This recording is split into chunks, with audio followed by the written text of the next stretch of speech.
আসসালামু আলাইকুম।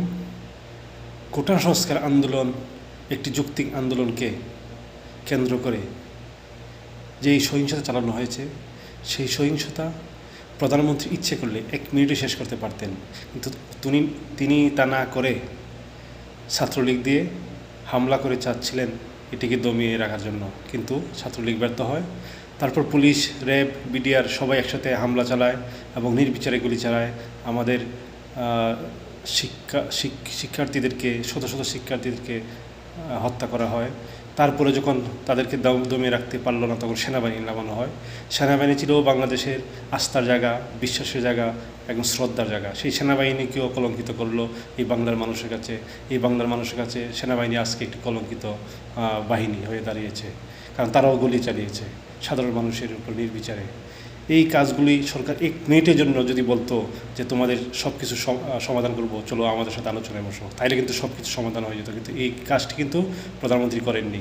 না করে তিনি কিছু হামলা হয়েছে মেট্রো রেলে, বিভিন্ন জায়গায়, বিভিন্ন স্থাপনায়, উনি এই সব হামলার জন্য উনি কান্না করলেন। কিন্তু এতগুলি শত শত মানুষ মারা গেলেও তার জন্য কিন্তু ওনার চোখ দিয়ে একটু পানি পড়েনি। উনি বারবার বলতেছেন যে স্বজন হারার বেদনা আমি বুঝি, কিন্তু আপনার স্বজন হারার বেদনা আপনি বুঝেন, কিন্তু শত শত মায়ের বুক যে খালি হয়েছে সেই শত শত মায়ের বেদনা আপনি বুঝেন না। এটা আমরাও যেমন জানি, আপনিও জানেন, কিন্তু আপনি না জানার ভান করতেছেন। বাংলার মানুষ আজকে বুঝতে পারে, তাদের অনেক জ্ঞান হয়েছে, অনেক বুদ্ধি হয়েছে, আপনাদের ছলচাতুরি তারা সবাই বুঝতে পারে। এটা একটি সরকার প্রধান হিসাবে আপনার যে বাহিনী আছে, সব মন্ত্রী, মিনিস্টার যারাই আছে, সবাই দায়িত্বহীনতার পরিচয় দিয়েছেন। আপনারা এই সাধারণ একটি যৌক্তিক আন্দোলনকে আপনারা এত বড় সহিংসতার রূপ নিয়েছেন শুধু আপনাদের ব্যর্থতার কারণে, আপনাদের দায়িত্বহীনতার ব্যর্থতার কারণে।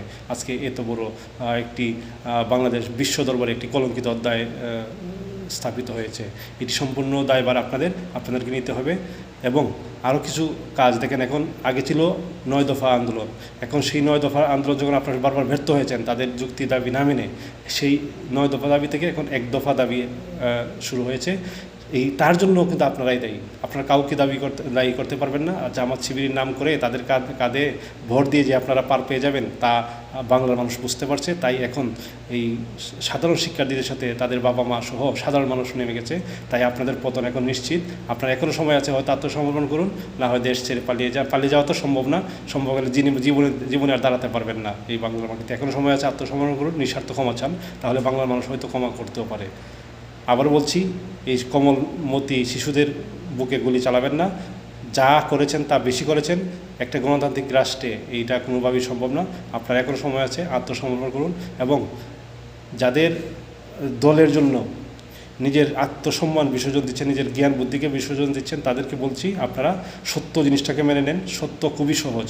দেখেন, পাপ কখনো বাপকেও ছাড়ে না। আপনারা যা করতেছেন, সাধারণ মানুষ কখনো আপনাদেরকে ক্ষমা করবে না, এই দেশের মানুষ আপনাদেরকে ক্ষমা করবে না। আপনার দল যেইটাই করতে পারেন, যার ইচ্ছা দল করতে পারেন, কিন্তু সত্যকে সত্য এবং মিথ্যাকে মিথ্যা বলার মতো সৎসাহস থাকতে হবে, আপনাদের যেটা নাই আমি মনে করি। তাই আবারও আহ্বান জানাচ্ছ, সোনার বাংলা, আমরা সবাই মিলে আমাদের দেশটাকে রক্ষা করি, আমরা সবাই মিলে দেশটাকে ভালোবাসি। আসুন, যেটা করতে পারেন, কিন্তু দেশটা আমাদের সবার, আমরা সবাই মিলে করি। এখনও সময় আছে, এখনও সব কিছু শেষ হয়ে যায়নি। এদের সাধারণ যে দাবিটা মেনে নেন, 1 দফা দাবি মেনে নেন এখন, এছাড়া আর বিকল্প কিছু নেই। এখান থেকে সব বিদায় নেব। ভালো থাকবেন, সুস্থ থাকবেন।